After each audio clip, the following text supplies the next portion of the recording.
Sir வந்திருக்க அனைவருக்கும் ரொம்ப நன்றி. படம் பார்த்துருக்கீங்க. இது கண்டிப்பாக உங்களுக்கு பிடிச்சிருக்குன்னு நினைக்கிறேன். நம்ம நீங்கள் பண்ணியிருக்கோம். ஆக்சுவலாக வந்து பார்த்திங்கன்னா ஒரு பார்ட் டைம்னால முன்னாடி நாங்கள் புதுசாக பிளான் பண்ணோம். ஆனால் வந்து ரிலீஸ் வந்து லாஸ்ட் டைம் தான் முடிவு பண்ணோம்.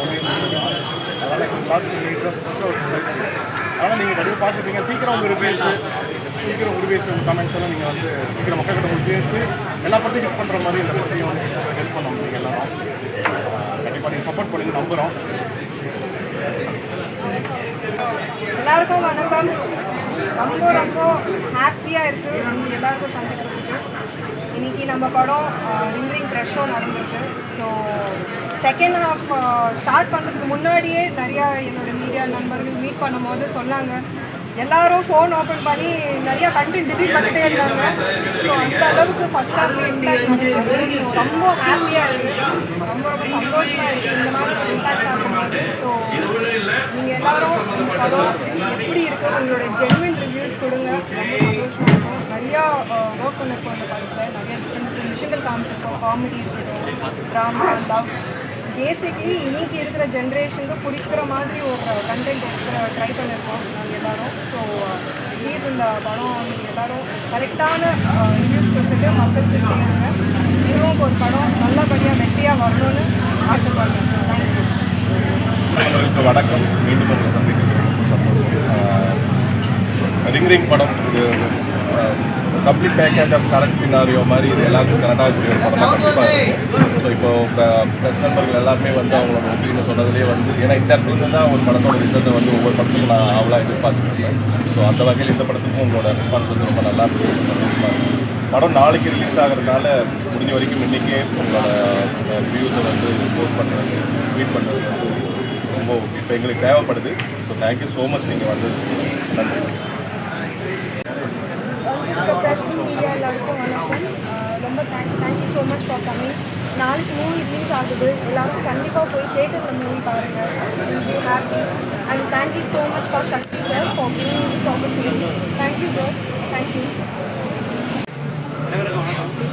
படத்தோட கேமரா எல்லாத்துக்கும் கனெக்ட் ஆகும்னு நான் நம்புகிறேன். இதுவாக ப்ரமோட் பண்ணுங்கள். எவ்வளோ தூரம் ரீச் எல்லாருக்கும் வணக்கம்.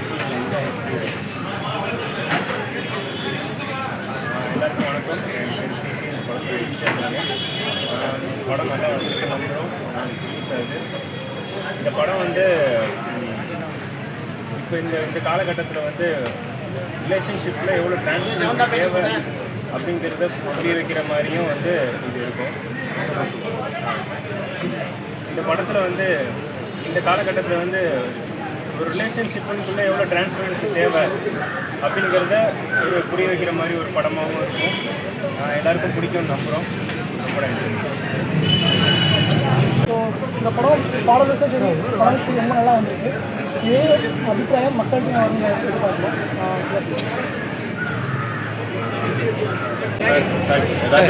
கேட்கணும்னா நீங்கள் கேட்கலாம்.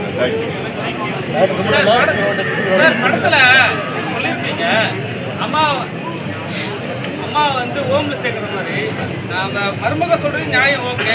ஆனால் வந்து வீட்டுக்கு வந்து அதே விஷயத்த வந்து பையன் சொல்கிறாரு. அது என்ன ஏற்றுக்க முடியுது? ஏன்னா வெளியில் வந்து சப்போர்ட் பண்ணுறாரு, வீட்டில் வந்து மிரட்டுறாரு. ஏன் இல்லை அது மிரட்டுற மாதிரி இல்லை. அது என்னென்னா வந்து சப்போர்ட்டாக அந்த டைம் ஏற்றும்போது அவங்க ஏன்னா இது வரைக்கும் அவங்க ஒர்க்கு சப்போர்ட்டே பண்ணலை. அது ஆரம்பிச்சு அந்த ஒரு மூமெண்ட் வந்து மொத்தமாக ஒரு டைலாக்ல நம்ம அவங்க எல்லா மாமியாருமே சரி எல்லா அம்மாவும் சரி ஏன் சீக்கிரம் வரலன்னு தான் கேட்பாங்க.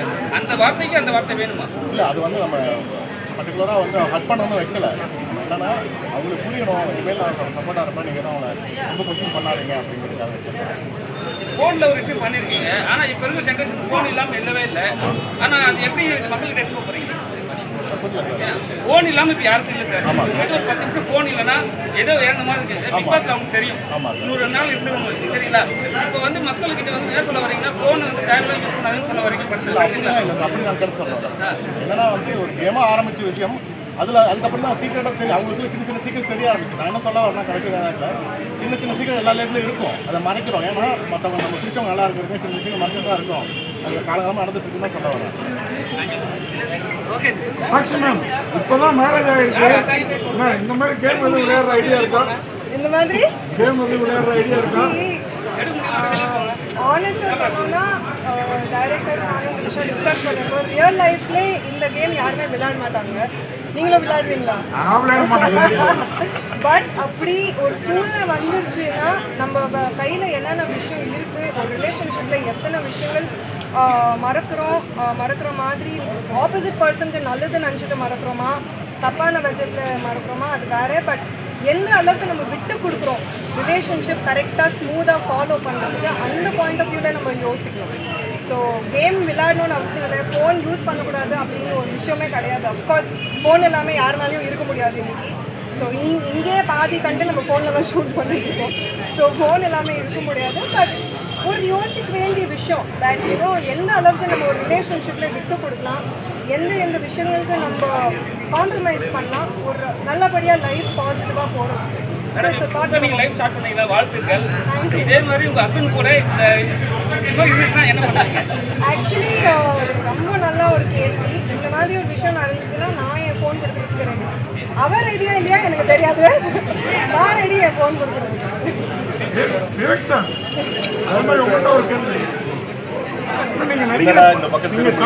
நடிக்கிற படத்துலலாம் வக்கீல்களை ஏதோ போட்டு தள்ளுற மாதிரியா இருக்குது. இதுக்கு முன்னாடி ஒரு படத்துலயும் வக்கீல் மாற்றம் ஒன்று இருந்ததுல்ல? ஆமா ஆமா ஆமா இல்ல, ஃபேமிலி படத்தோட வக்கீலுக்கும் இதுக்கும் சம்பந்தம் இல்லை. ஆமா, ஸோ அதுக்கு சம்பந்தம் இல்லை. இதுல நீங்க தான் இல்லைண்ணே அண்ணே ஏண்ணே இல்லை அப்படிலாம் ஒன்றும் இல்லை. அதுக்கு அந்த கதாபாத்திரம் அந்த மாதிரி இருக்குன்னு நினைக்கிறேன்.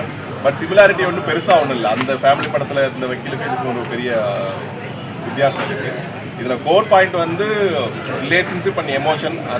அதில் இந்த டூல், இந்த ஃபோனுங்கிற டூல் எந்த அளவுக்கு வந்து ஒரு பார்ட் ஆஃப் கேமில் இருக்குது அப்படிங்கிறது தான். அதை வச்சு ஒரு பெரிய ஒரு எமோஷனல் ட்ராமா தான் பண்ணியிருக்கு. இந்த ஃபோனுங்கிறது ஒரு டூல் தான். ஃபோன் இல்லாமே மறைச்சிட்டு இருக்கிற விஷயம் நிறையா இருக்குல்ல. ஸோ இது எல்லாத்துக்குமே பொதுவான ஒரு விஷயமா தான் நான் பார்க்குறேன். ஆனால் இப்போ வந்து ஜிம்முக்கு போகிற லேடிஸ்லாம் வந்து உடம்பு ஹெல்த்தியாக வச்சு போகிறாங்க. ஆனால் அங்கே வந்து பார்த்தீங்கன்னா நீங்கள் நிறைய நியூஸ் பார்த்துருப்பீங்க. ஜிம்மில் ட்ரைன் பண்ணுறவங்க தான் வந்து அப்யூஸ் பண்ணுறாரு, சில விஷயம் பண்ணுறாரு. அதை எப்படி நீங்கள் பார்த்துருக்கீங்க? ஏன்னா நீங்கள் அது படத்தில் அனுப்பிச்சு படத்தில் அனுபவிச்சிருக்கேன். இந்த மாதிரி நிறையா வெளியே நம்ம பார்த்த அந்த நியூஸ்னால இந்த மாதிரியான சீன்ஸ் வைக்கணுங்கிற கட்டாயத்தில் இருக்கிறதுனால தான். இதுக்கு முன்னே இந்த மாதிரி அது எப்படி பார்க்கறதுலாம் இல்லை, தப்பு தான். அவங்க திருந்தலாம் இல்லை, தப்பு பண்ணால் தப்பு தான். அவங்க வந்து அவங்களுக்கு உண்டான தண்டனைகள் வந்து கிடைச்சே தான் தெரியும். அது எந்த சந்தேகமே கிடையாது. அது பண்ணா என்ன, ஜிம்முன்னு இல்லை, எந்த இடத்துலையா இருந்தாலும் அது தப்பு தான். இந்த படம் அதை தாண்டி இருக்கிற அந்த சீக்கிரட்டுங்கிற விஷயம் வந்து எந்த அளவுக்கு மறைக்க ஒரு கட்டத்தில் வந்து பெருசாக வெடிச்சு ஒரு எரிமலை மாதிரி மொத்தமாக ஒரு கொலாப்ஸ் பண்ணும், ஒரு எந்த பாண்டியும் கொலாப்ஸ் பண்ணுறோம் அப்படிங்கிற ஒரு ஸ்கோர் பாயிண்ட் மட்டும்தான். அது கண்டிப்பாக இது எல்லாருக்குமே காட்டாது. சார் அதே மாதிரி இந்த ஹெட் மாஸ்டர் பையன் வரலையா? ஹெட் மாஸ்டருக்கு உங்களுக்கு என்ன பிரச்சனை? ஏன் எந்த ஹெட் மாஸ்டர்? நம்ம நடிச்சிருந்தாரு அர்ஜுன். ஆமாம் ஆமாம் இல்லை சார், இன்னைக்கு எதுவும் வரலன்னு நினைக்கிறேன். வந்தால் நான் கேட்டு சொல்லிடுறேன். கிரிமினல் படிக்கிறப்பயே சொல்லிட்டு இருக்காங்களே, என்ன காரணம்? ஏன்னா நான் ஒரு ஹெட் மாஸ்டர் பையன், பயங்கரமா பாதிப்பாயிருச்சு. இல்லை, சாட்சிட்ட ஒரு கேள்வி. நாளாக அழகு கூடுற மாதிரி நடிப்பு திறமை கூடுது, என்ன ரகசியம்? தேங்க்யூ சார், ரொம்ப ரொம்ப சந்தோஷமாக இருக்குது நீங்கள் இந்த ஒரு காம்ப்ளிமெண்ட் கொடுத்தது. உங்கள் வெல் விஷஸ், உங்களோட அன்பு, உங்களோட பாசனால தான் இது நடந்துட்டு இருக்குன்னு நான் நினைக்கிறேன்.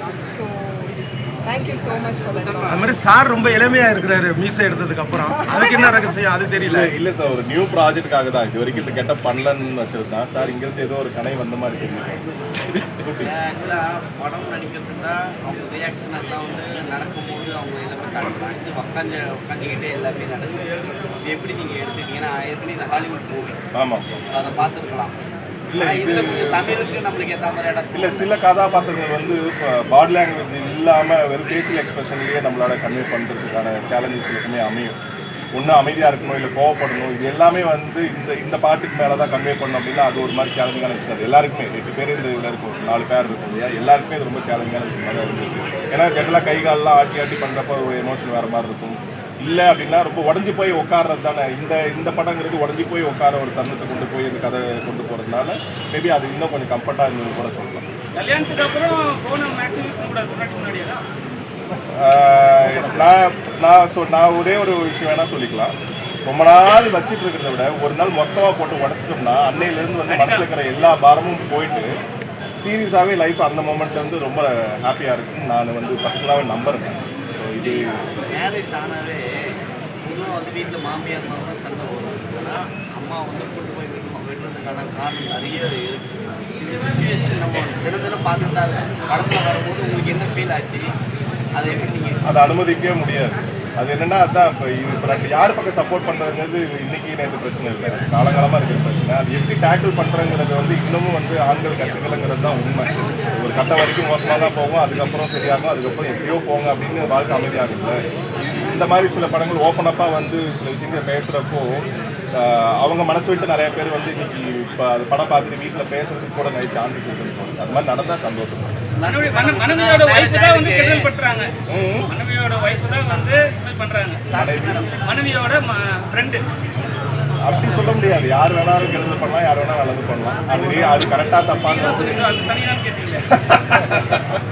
படத்துல சில கேரக்டருக்கு வைக்க வேண்டியதுதானே. சாட்சி மேடம், நீங்கள் இப்போ தான் மேரேஜ் ஆயிருக்கு, உங்கள் மாமியாரை எப்படி பார்க்குறீங்கன்னா முதல் படம் ரிலீஸ் ஆகுது, உங்கள் மாமியார் அம்மாவை நினைக்கிறீங்களா?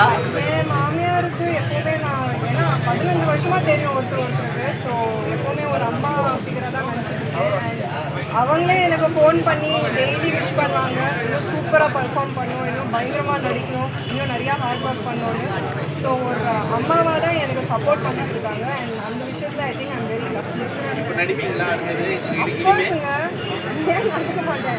வரிசையாக நமக்கு மூவிஸ் ரிலீஸ் ஆகிடுச்சு. ஃபங்க்ஷன் ஒன்று வைக்கும் போது மோகன் கேட்டாங்க ஹீரோயின் ஆனதுக்கு அப்புறம் தான் கல்யாணம் பண்ணிப்பாரு. ஏன்னா அவங்க ஆல்ரெடி ஹீரோயினாக நடிச்சிட்டு பெரிய இருக்காங்க. ஹீரோயின், அதாவது நயன்தாரா மாதிரி ஒரு பெரிய ஹீரோயின் ஆகணும்னா அதுக்கு ஒரு அளவே இல்லையே. பெரிய ஹீரோயின்னு ஒரு கட்டத்துக்கு அது ஒரு அளவே இல்லையே நம்மளுக்கு. இன்னைக்கு நம்ம ரீஜனல் லெவலில் பெரிய ஹீரோயின் கேட்டுட்டு இருக்கீங்களா, பதில் கொடுத்துட்டு இருக்கீங்க. சொல்லுங்க அடுத்த கேள்விக்கு அந்த அடுத்த கேள்விக்கு போயிட்டாங்க அவங்க. இன்னைக்கு நம்ம ரீஜனல் லெவலில் பெரிய ஹீரோயின் ஆகிட்டோம், அதுக்கப்புறம் நம்ம நேஷனல் லெவலில் பெரிய ஹீரோயின் ஆகணும், அதுக்கப்புறம் நம்ம இன்டர்நேஷ்னல் லெவலில் பெரிய ஹீரோயின் ஆகணும். ஸோ அதுக்கும் ஒரு லிமிட்டே கிடையாது. அப்படின்னா இல்லை நான் அடுத்த 20 வருஷம் கல்யாணம் பண்ணாமல் இருக்கணுமா? கிடையாதுல்ல. ஸோ நானும் சந்தோஷமாக இருக்கணும், அட் த சேம் டைம் லைஃப்பும் கண்டினியூ பண்ணோம். ஸோ அதுக்கு முன்னாடி முயற்சி போயிட்டு எஸ்எஸ்சியோட படம் பண்ணாங்க, அரசியலுக்கு போயிட்டாரு. அந்த இடத்துல சிவகார்த்திகேயன் வந்திருக்காரு. ஒருவேளை சிவகார்த்திகேயன் கூட நடிக்கிறதுக்கு வாய்ப்பு ஏதாவது மறந்தால் ரொம்ப சந்தோஷம். ட்ரை பண்ணிட்டு இருக்கீங்களா? இல்லை, அது தானாலே அது அமையும். கரெக்டான டைமில் கரெக்டான கதை வந்து அமையும். ஸோ அந்த நம்பிக்கை இருக்கு. ரஜினி சார் கூட நடிச்சிருக்கீங்க, ஆனால் சிவகார்த்திகேயன் கூட நடிக்கிறது எப்படி இருந்தது? ஒரு நாள் நடிச்சிங்கன்னா ரஜினி சார் கூட மறுமணம் நடிச்சிட்டீங்க. ரொம்ப ரொம்ப சந்தோஷமா இருக்குங்க. இப்போ லாஸ்ட் அவங்களுடைய படம் பார்த்தேன், செம்மையா இருந்தது அவங்களுடைய ரோல். நம்ம அமரன் ரொம்ப ரொம்ப நல்லா இருந்தது. ஆஸ் அ பர்ஃபார்மராக, ஆஸ் அ ஆக்டராக இட்ஸ் அன் இன்ஸ்பிரேஷன். ஏன்னா ஒரு டிவியிலேருந்து ஸ்டார்ட் பண்ணி இந்த அளவுக்கு வருது, இட்ஸ் நாட் ஈஸி. ஸோ அது ஒரு இன்ஸ்பிரேஷனாக எடுத்துகிட்டு இருக்கேன். அண்ட் கண்டிப்பாக அவங்களுடைய இந்த படத்துலையும் அவங்க ஸ்டன்ஸ் ஃபைட்ஸ்னால சூப்பர். ஸோ நடந்தால் ரொம்ப ரொம்ப சந்தோஷமாக இருக்கும். Okay madam, thank you.